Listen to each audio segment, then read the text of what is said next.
Online classes start की जा रही हैं और इसकी प्रत्येक वीडियो अलग अलग टॉपिक्स पर बनाई जाएगी और आपको इस चैनल के द्वारा वो वीडियो कंटिन्यूटी के साथ आपको मिलेगी। एक सीक्वेंस के साथ अगर हम किसी कॉन्सेप्ट को मैथमेटिक्स में पढ़ते हैं तो समझने में भी आसानी होती है। और एनसीईआरटी में कोई चैप्टर्स पहले रखे गए हैं और बाद में रखे गए हैं, उसका भी एक कॉन्सिक्वेंस है और उसके रखने के भी एक कारण है। इसी वजह से हम लोग जो भी टॉपिक्स पढ़ेंगे वो एनसीईआरटी के पैटर्न पर और एनसीईआरटी के क्रम उसका चैप्टर्स का वही होगा। और हमारी जो आपको वीडियोस यूट्यूब चैनल जो हमारा स्टडी विद जीपी सर नाम से जो चैनल है, इस पर आपको जो वीडियोस मिलेगी वे निश्चित गैप के बाद आपको मिल जाएंगी और आप उसको जो है क्रम से सारी वीडियोस देखिए, टॉपिक आपको समझ में आएंगी। और मैं सबसे पहले क्लास 12 के सिलेबस की बात करता हूँ, जिसमें सीबीएसई ने कुल 13 यूनिट्स में इसे डिवाइड करा है। और इस 13 यूनिट्स में पहली यूनिट्स या इसको हम कहें कि 2 बुक्स हैं एनसीईआरटी की। पहली बुक्स में 6 यूनिट्स 6 यूनिट्स को शामिल किया गया है, ये 6 यूनिट्स या 6 चैप्टर। और इसके बाद की जो सेकेंड बुक है उसमें 7 यूनिट्स रखी गई हैं। तो जो फर्स्ट बुक है हमारी, उसमें जो हमारा चैप्टर्स है, उसमें पहला चैप्टर है हमारा क्लास 12 मैथमेटिक्स।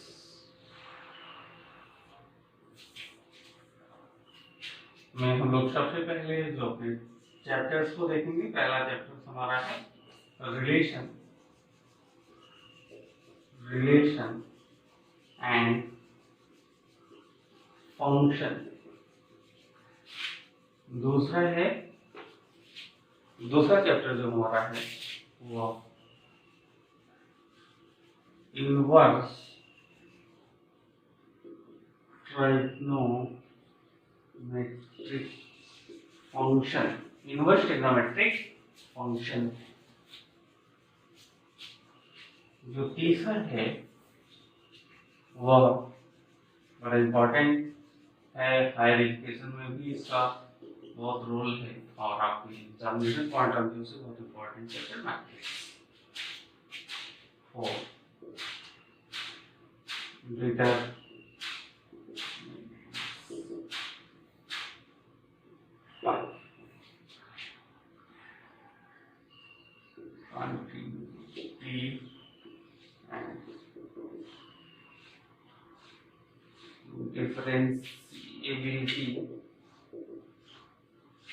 डिफरेंशिएबिलिटी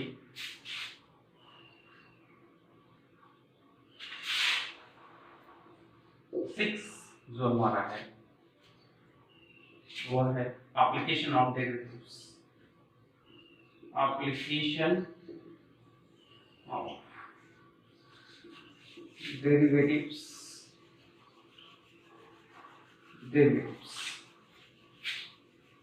7 ये हमारा फर्स्ट बुक है एनसीईआरटी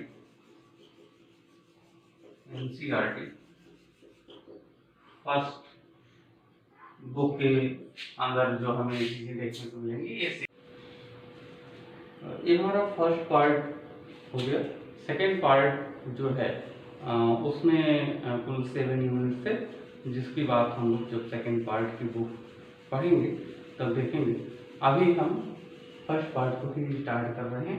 इसके पहले हम चाहेंगे कि आप लोग अगर इसकी वीडियोस कंटिन्यूटी के साथ देखना चाहें तो आप इस चैनल को लाइक करें, सब्सक्राइब करें और बेल आइकन को दबा लें, जिससे आपको इसका नोटिफिकेशन जब भी हम कोई नई वीडियोस डालें तो आपको मिल जाए। तो इसमें हम लोग सबसे पहले स्टार्ट करते हैं अपना पहला टॉपिक, जो मैथमेटिक्स की सबसे इम्पोर्टेंट टॉपिक है और विदाउट इसके मैथमेटिक्स पढ़ना मेरा जो मानना है इम्पॉसिबल है। हायर एजुकेशन में अगर कोई चैप्टर सबसे ज़्यादा इम्पोर्टेंट रोल में है तो रिलेशन एंड फंक्शन, जैसा आपने 11th में भी पढ़ा है कि सेट, रिलेशन एंड फंक्शन, कि सेट पहले पढ़ा, पहला जो उसकी पहली आपका चैप्टर था, पहला चैप्टर था उसमें आपने सेट को पढ़ा। उसके बाद दूसरा जो चैप्टर था उसमें आपने रिलेशन एंड फंक्शंस पढ़ा। तो वहाँ पे जो रिलेशन फंक्शंस पढ़ा वो बहुत बेसिक चीज़ थी। उसी के आगे की चीज़ें हम लोग 12th में पढ़ते हैं। तो 11th की चीज़ों को थोड़ा सा मैं रिकॉल करूँगा, जैसे कार्टेशियन प्रोडक्ट यहाँ तो नहीं है क्योंकि विदाउट उसके हम रिलेशंस नहीं समझ सकते। तो इसके लिए पहले तो सेट का एक वाइड कॉन्सेप्ट आपके पास होना चाहिए। अगर वो कॉन्सेप्ट्स आप 11th की वीडियोज़ को देखेंगे तो आपके और क्लियर हो जाएंगे। हम यहाँ पर 12th की वीडियो स्टार्ट कर रहे हैं। अब हम लोग सबसे पहले रिलेशंस की बात करेंगे। रिलेशंस जो हमारा पहला टॉपिक है, लेकिन हम देखते हैं इसकी बात जैसे हम करना शुरू करते हैं हमें जरूरत पड़ती है कार्टेशियन प्रोडक्ट की। तो हम सबसे पहले कार्टेशियन प्रोडक्ट को इसी के साथ ही, इसी वीडियोज के साथ ही समझ लें, जिससे इस वीडियो से जो टॉपिक रिलेटेड हो आपको समझ में आसानी से आ सके। तो व्हाट इज कार्टेशियन प्रोडक्ट, ये हमारा समझने के लिए हमें जरूरत पड़ेगी Cartesian product. What is a Cartesian product? If we have two non-empty set A and B, if we have two non-empty set A and B, then Cartesian product is defined by A cross B. Definition: ordered pair AB such that A belongs to capital A and small b belongs to capital B. ये हमारी definition हो गई Cartesian product की। तो अब कोई Cartesian product हम लोग पढ़ क्यों रहे हैं, तो प्रश्न नहीं आता है दिमाग में, इसकी क्या जरूरत थी। सेट्स,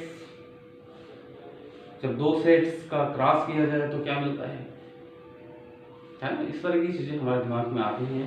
हम कैसे इन्हें पढ़ें, क्यों पढ़ें, इसकी क्या जरूरत है। तो जो हम लोग कोऑर्डिनेट ज्योमेट्री पढ़े है ना, उसमें हम 2 डायमेंशनल ज्योमेट्री की अगर हम बात करते हैं तो कोई पॉइंट कहाँ लोकेट किया जाता है नेचर में, तो उसके जो लोकेशंस होते हैं उसमें आप देखेंगे किसी भी, अगर मैं कहीं पे कोई पॉइंट को स्पेस में कोई पॉइंट लेता हूँ तो स्पेस में हमारे पास 3 डायमेंशनल हो जाता है, एक्स वाई जेड एक्सिस। ऐसे ही चूंकि हम जब बोर्ड पे बात करते हैं तो हमारे पास एक्स एक्सिस और वाई एक्सिस दो ही चीज होती है, तीसरा डायमेंशन निग्लिजिबल होता है, इसलिए हम उसकी बात नहीं करते। तो अब जैसे यहाँ पर हम लोग देखते हैं कि इस तरह की अगर कोई चीज है तो एक्स एक्सिस और वाई एक्सिस होती है। अब यहाँ पे कोई पॉइंट है तो इसका लोकेशन बताने के लिए मुझे सबसे पहले यहाँ ड्रा करना पड़ेगा और यहाँ भी एक परपेंडिकुलर लाइन अगर हम ड्रा करते हैं तो ये हमको मिलेगा इस प्रकार से। और अगर मैं इस पॉइंट को अगर इसको ए कहता हूँ और इसको बी कहता हूँ तो इसका कोऑर्डिनेट हो जाता है ए कामा बी। इसको हम लिखते हैं ordered pair A comma B, या स्मॉल ब्रैकेट में भी आप ए कामा बी लिखते हो, है ना। कुछ स्टैंडर्ड लोग जो ऑर्डर्ड पेयर को लिखने का तरीका है, अगर आप फॉरेन राइटर की बुक्स को फॉलो करें तभी तो आपको ऐसे भी लिखे मिलेंगे, तो इसमें कोई कंफ्यूजन नहीं होना है, ये दोनों चीज एक ही है। और रीड एज ऑर्डर्ड पेयर, ये ऑर्डर्ड पेयर का कॉन्सेप्ट है। और इस प्रकार से अगर कोई ऑर्डर्ड पेयर ऐसे है तो हम ए नोट समझें इसको, ordered pair A B is not equal to ordered pair B. ये दोनों डिफरेंट चीजें हैं, ये दोनों चीजें डिफरेंट हैं, दोनों चीजें सेम नहीं है। और इस सिंबल को आप ऐसे भी लिख सकते हैं, इसमें कोई दिक्कत नहीं है। आप इनमें से कोई भी एक सिंबल्स का यूज कर सकते हैं। तो इस प्रकार से जो कार्टेशियन प्रोडक्ट हुआ ये हमारा क्लियर हुआ। अब हम लोग चूंकि 11th की क्लास में और डिटेल में देखेंगे इसकी प्रॉपर्टी और बहुत सारी चीज़ें। हम लोग केवल कार्टेशियन प्रोडक्ट की बेसिक चीज़ यहाँ पे जान लिए। अब हम आते हैं अपने रिलेशंस पे। रिलेशंस क्या है, क्योंकि रिलेशन से ही हमारा आगे 12th का क्लास स्टार्ट होता है। What is relation?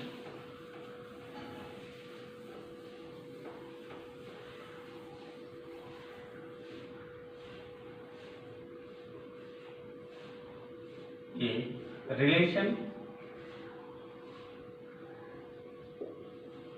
R is subset of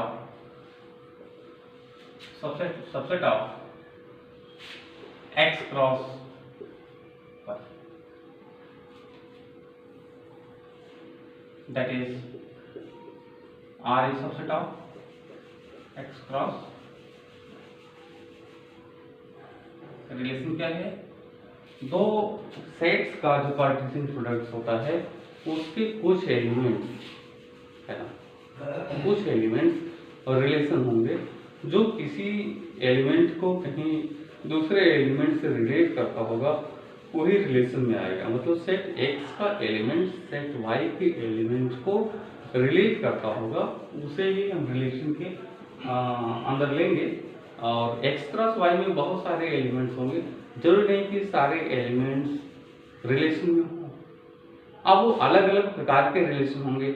जब सारे एलिमेंट्स कार्टेशियन प्रोडक्ट के रिलेशन में होंगे तो उसको हम एक स्पेशल टाइप्स ऑफ रिलेशंस कहते हैं, जिसको यूनिवर्सल रिलेशन कहेंगे।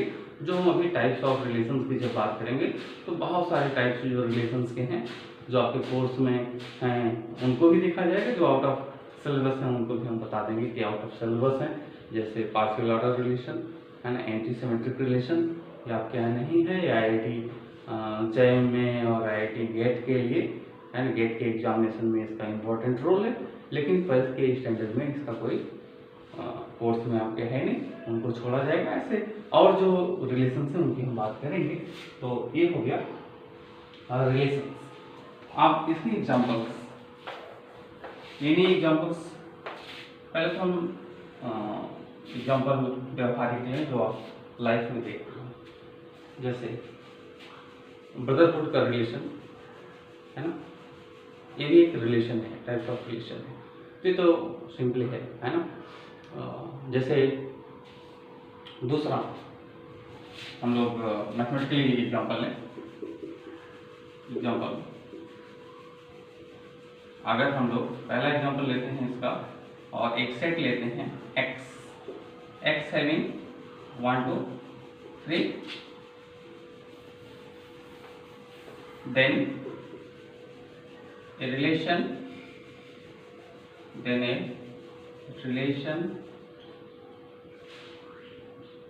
R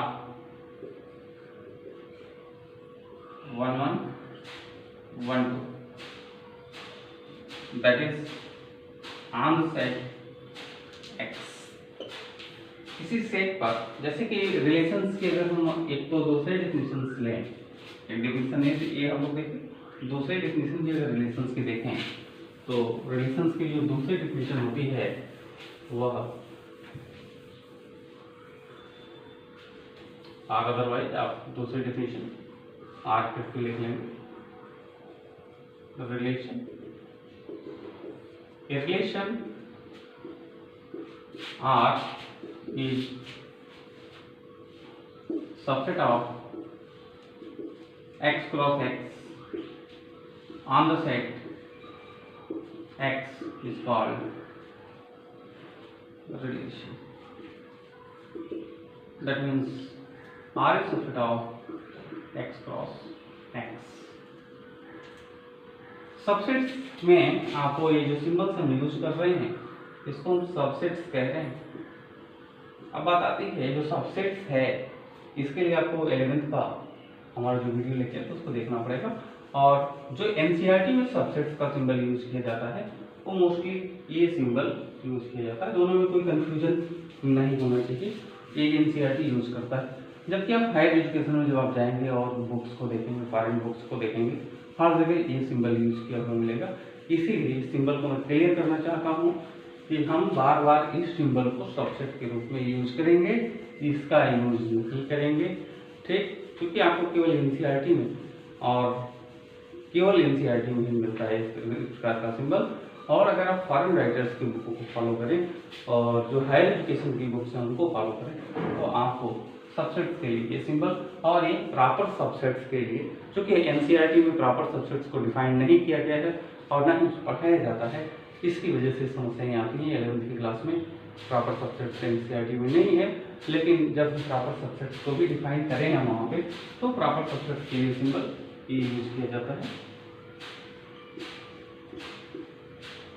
इसलिए हम लोग प्रॉपर सबसेट्स और सबसेट्स को अलग अलग प्रकार से देखेंगे।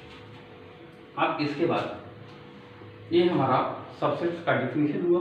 अब मैं जो एग्जांपल लेता हूँ, जैसा कि यहाँ पे लिया था, ऐसे ही ये एग्जांपल ऐसे केवल एक ही नहीं, बहुत सारे रिलेशन बन सकते हैं।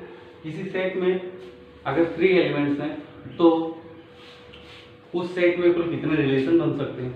1-2 तो बनेंगे नहीं, है ना। अगर 3 एलिमेंट्स हैं तो उस सेट पर कुल रिलेशंस जो बनेंगे वो 2 के पावर 3 × 3 बनेंगे। इसका मतलब 2 की पावर 9 और ये हो गया 500 पावर 9 कैलकुलेट करेंगे तो ये 512 आ गया। तो एक बहुत बड़ा रिलेशंस की आप देख रहे हैं कि वो है नंबर से, और इसमें से एक प्रकार का रिलेशन हमने लिख दिया। ऐसे बहुत सारे रिलेशन बनेंगे, एक को हमने लिखा, ठीक है। अभी हम एक छोटी डिजिट पर आपको कितने रिलेशंस बन सकते हैं उसको लेकर दिखाएंगे, और जो हम नेक्स्ट वीडियो में चाहेंगे कि रिलेशंस कितने बन सकते हैं अगर हम 2 सेट, चूँकि हमें 16 लिखना होगा, जो कि अगर 2 एलिमेंट लेते हैं तो 16 और 3 लेते हैं तो हम देख रहे हैं 512, जो इम्पॉसिबल है लिख पाना और ना ही किसी बुक में लिखा मिलेगा, ठीक है। तो हम ये चाहेंगे कि जो 2 एलिमेंट्स का है वो 16 है। हम नेक्स्ट वीडियो जो हमारी आती है उसमें कैसे कुल रिलेशन लिखे जाएं, कुल कितने रिलेशंस होंगे, इन पे हम लोग बातचीत करेंगे, ठीक है। तो रिलेशंस का अब एक नोट हम लोग देखे जाएं, जैसे किसी सेट में ये है रिलेशंस का एग्जांपल्स भी हमने देखा, एक आध एग्जांपल और देख लेते हैं। जैसे इसी को हम लोग आगे कंटिन्यू करेंगे। एग्जांपल सेकंड, अगर एक सेट है तो नॉन एम्प्टी है, having element A and B, if a set which is non empty having 2 elements A and B, then relation R is equal to AA, BB, AB, BA। अगर इस प्रकार से कोई रिलेशन, ये भी रिलेशन है जो लार्जेस्ट रिलेशन है, जिसको हम यूनिवर्सल रिलेशन भी कहेंगे। इस सेट पर, ये जो सेट X है, इस सेट X पर ये लार्जेस्ट रिलेशन है, इसको हम यूनिवर्सल रिलेशन भी कहेंगे। जो टाइप्स ऑफ रिलेशंस की बात करें, चूंकि ऐसे इस 2 एलिमेंट पे 16 रिलेशंस हैं, चलिए हम उनको देख लेते हैं।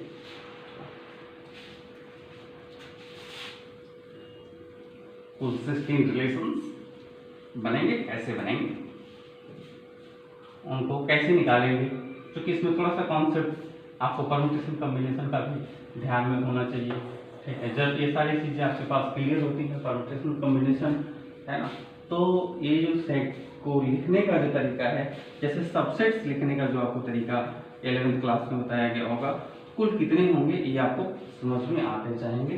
जैसे देखिए, if x equal to AB, then R1 equal to singleton, एक एलिमेंट नल लेने पहले का एलिमेंट फाइल नल रिलेशन जिसको कहेंगे, जिसमें एक भी ना हो। ए या तो हम ऐसे लिख दें और ऐसे लिख दें फाइल, ये दोनों प्रकार के सिंबल्स। ये नल रिलेशन है, R1 से इसको डिनोट करते हैं।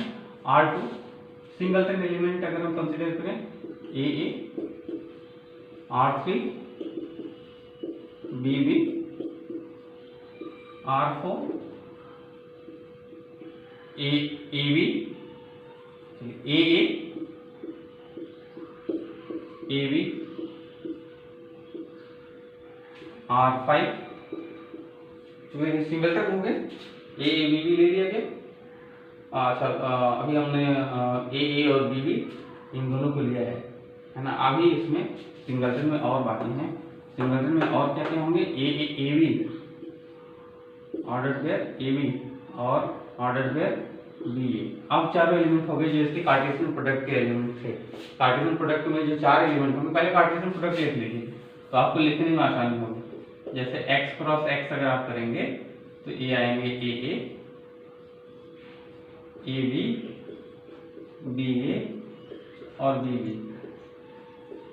ये एलिमेंट आते हैं कार्टेशियन प्रोडक्ट में, जो आप 11th क्लास में इसको देखे होंगे कैसे निकालते हैं, क्रॉस करते हैं ना। जैसे इनका मल्टीप्लाई करेंगे AA, इसको लिख कर 2 बार है, तो यही चीज किया गया है। तो आप देख रहे हैं कि AA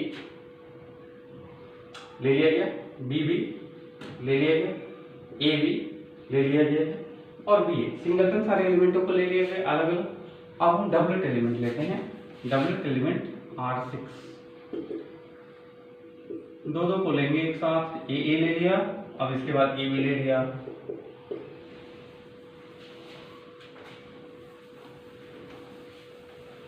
और अब इसके बाद R7 में AA, अब AB और BA, और R8 BA BB, और R9 BB AA order pair BB कामा ऑर्डर पेयर, कामा सभी एलिमेंट में लगेगा, क्योंकि जब भी हम दो एलिमेंट सेट्स में लिखते हैं तो कामा हर जगह लगाएंगे, कामा लगाना नहीं भूलेंगे। और एक एलिमेंट है, सेट के एक एलिमेंट है, ऐसे इसमें दो एलिमेंट्स लिखे जा रहे हैं, R9 R10। देखिए कितने एलिमेंट्स बनेंगे, जैसे सिंगलटन वाली कितने बने, 4, कैसे 4C1। अब अगर मैं डबल की बात करूं तो 4C2 हो रहा है, दो को लेकर, तो 4C2 फैक्टर, अगर हम इसको करें तो factorial 4 upon factorial 4 - 2 into factorial 2। इसको सॉल्व करेंगे तो हो जाएगा 4 × 3 अपॉन 2, ये हो जाएगा 6, ये 6 हो जाएगा। और ऐसे भी MC2 का आपको अगर फार्मूला पता है तो यानी n-1 अपॉन फैक्टोरियल 2, ये फार्मूला होता है। और इसके अकॉर्डिंग भी हम लोग देख सकते हैं 4 × 3 अपॉन 2 = 6, तो कुल 6 आएंगे। अभी हमने कितना लिखा, 1 2 3 4 और 2 अभी हमें बाकी है, R10 और R11।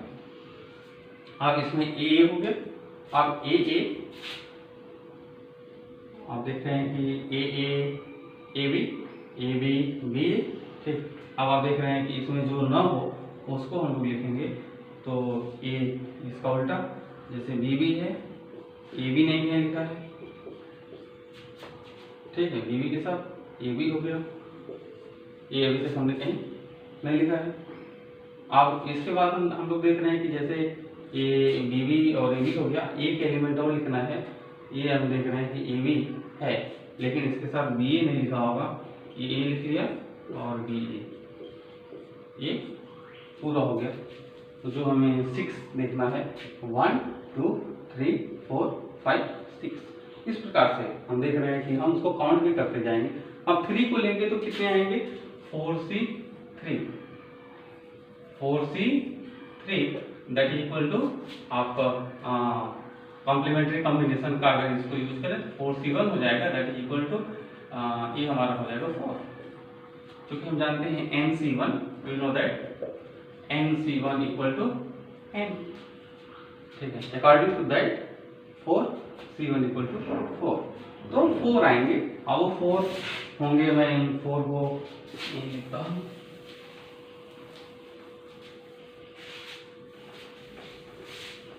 आप इसको फिर वीडियो पॉज करके देख सकते हैं। अब मैं R12 की बात करता हूँ, R12 R13 R14 और R15, ये 4 आएंगे। और एक जो लार्जेस्ट होगा उसमें तो पूरा का पूरा आ जाएगा, उसको ले लेंगे। ये कुल बचे इतना। R12 में अगर हम इसको लिखेंगे तो 3 एलिमेंट्स को एक साथ लेंगे, जैसा कि कार्टेशियन प्रोडक्ट में यहाँ लिखा ही है उसका। आप इसको 3 को ले लें, AA, AB, BE। ये हमारा 3 को जब हम एक साथ लेंगे, ठीक है, और ये हमारा पहला हो गया। आप इसके बाद दूसरा जब लेंगे, दूसरा एक को छोड़कर आगे बढ़िए, AB, BA, BB। यहाँ से ये 3 ले लें, इधर के 3 लिए, एक को छोड़ दिए, इन तीनों को ले लें। अब फिर इसके बाद 2 यहाँ से, एक यहाँ से, आगे 2 छूट जाएंगे। BA से स्टार्ट होगा, BA, BB, AA, इस प्रकार से। और आपकी बार जो है ये 3, ये चौथे से स्टार्ट करेंगे, BB से, BB, AA, A। इस प्रकार से ये सभी हो गए। अब ये लार्जेस्ट है, लार्जेस्ट में सभी आ जाएगा। अब इसको हम x क्रॉस x भी लिख सकते हैं, पूरा पूरा x क्रॉस x हो जाएगा, या इसको लिख दें AA, BB। सेट्स में एलिमेंट्स को इधर उधर लिखने में कोई फर्क नहीं पड़ता, वो रहेंगे उतने ही। ये हमारा लार्जेस्ट रिलेशंस है। अब मैं इन रिलेशंस को, इसको हम क्या कहते हैं, यूनिवर्सल रिलेशन। अभी हम जब टाइप्स ऑफ रिलेशंस की बात करेंगे तो अगले लेक्चर में हम लोग इस रिलेशंस और बहुत सारे रिलेशंस की बात हम लोग करेंगे, यूनिवर्सल रिलेशंस। और ये हमारा हो गया नल रिलेशन, नल रिलेशन। अब नेक्स्ट वीडियो में हम इन बहुत सारी चीज़ों के बारे में और भी बात करेंगे। और जिस स्टूडेंट्स को ये चीज़ें क्लियर ना हो, कोई टॉपिक क्लियर नहीं हुआ है, वो भी कमेंट बॉक्स में अगर कमेंट करता है कि इस चीज़ पर सर ये कॉन्सेप्ट नहीं समझ में आया, और या जो टाइप्स ऑफ रिलेशंस में कोई रिलेशंस पे अलग से कोई वीडियो चाहता है काफ़ी डिटेल में, तो उस पर अगर कमेंट बॉक्स में वो पॉजिटिव कमेंट करता है तो उसको, अगर बहुत सारे लोग उस पर इंटरेस्ट रखते हैं तो उसका अलग से वीडियो बना देंगे। Okay, thanks.